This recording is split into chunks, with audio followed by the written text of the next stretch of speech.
Good morning, everybody. So, today we'll start the topic in pharmacology drugs used in treatment of cough.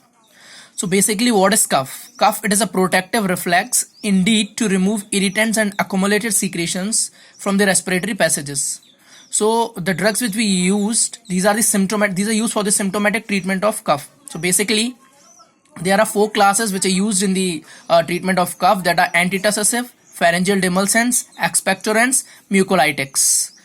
And cough may be of two types. It may be a productive cough or non-productive cough. Productive cough means the secretions which is in your respiratory passage must be expelled out from the airway, and it helps to clear the airway. Suppression of these productive cough is harmful as it may lead to infections. So treatment includes antibiotics for infection, expectorants and mucolytics for cough. Then another one is a non-productive cough. It should be suppressed because here there is no role of any secretions or expectorant. Now we'll go term by term and we'll see these four classes. So first of all, we'll start with antitussive drugs. So basically the antitussive drugs are codeine, fulcodeine, noscapine, dextromethorphan, prenoxtiazine and antihistamines. So antitussive drugs, these are classified under two sections. There is centrally acting antitussive and peripherally acting antitussive.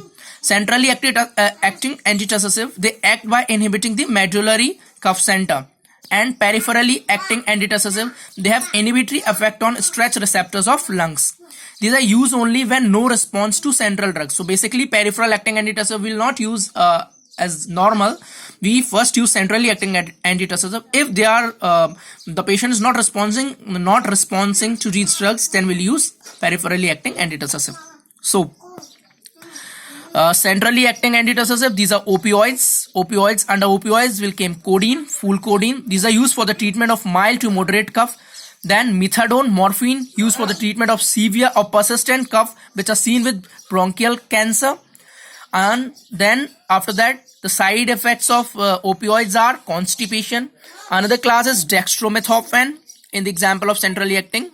The mechanism of action by which dextromethorphan works, that is, it inhibits the NMDA receptors, less active than opioids, used in cough over the counter drug, not required prescription, used in mild and moderate cough. Another one is diphenhydramine. It is an antihistaminic drug. It is used for the mild cough. Then we'll came to the another class, that is peripherally acting antitussive. The peripherally acting antitussive, they have inhibitory effect on stretch receptors of lungs, as I previously told you. The examples are local anesthetics. Local anesthetics is used for block. These are used for block sodium channels. Topical use, lidocaine and bupivacaine is used. Oral maxilitine is used. And then mugistine, its mechanism of action is it opens potassium channel in peripheral neurons, hyperpolarized stretch receptors. Then cromolyn, mechanism of action, it persistently depolarizes the peripheral nerves which supply stretch receptors. So this ultimately leads to a block in transmission of action potential in peripheral nerve and give blocking effect on stretch receptors. Used in ACE inhibitors induced cough. So this is the whole which I have discussed about antitussive drugs. Basically the important topic in respiratory system or drugs used in treatment of cough is antitussive only. The question used to be come from antitussive only. Maximum, with the possibility anything can come. Another class will go for expectorants. So what are basically expectorants?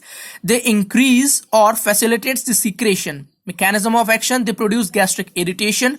By this they cause reflex stimulation of excretion of secretions. So basically in productive cough we have to expel out the secretions which are present in the respiratory passage. Now example is guaifenesin. It is alpha 2 agonist. Mucolytics, they will liquefy the mucus. As I have told you, the mucus is a viscous thick fluid which is present in our respiratory passages. So they will liquefy that mucus. Example are N-acetylcysteine, methylcysteine, ethylcysteine. They have free sulfhydryl groups, so they break disulfide bond in mucus which makes mucus liquid. Another example is carbocysteine, ardocystine, letocysteine. They do not break sulfide bonds. Mechanism of action,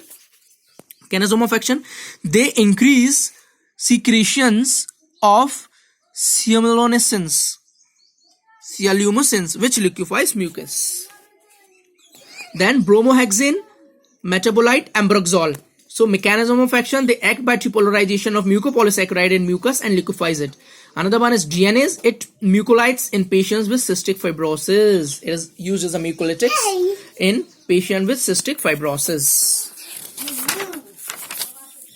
And the last class that may be pharyngeal demulcents. So pharyngeal demulcents are lozenges, linsetuses and liquorize. So basically these are the 4 classes which are used in the treatment of cough. So here we finish the respiratory system. Guys, if you like my video, it's a starting video for me. Please do like, share and subscribe my channel for further videos like this.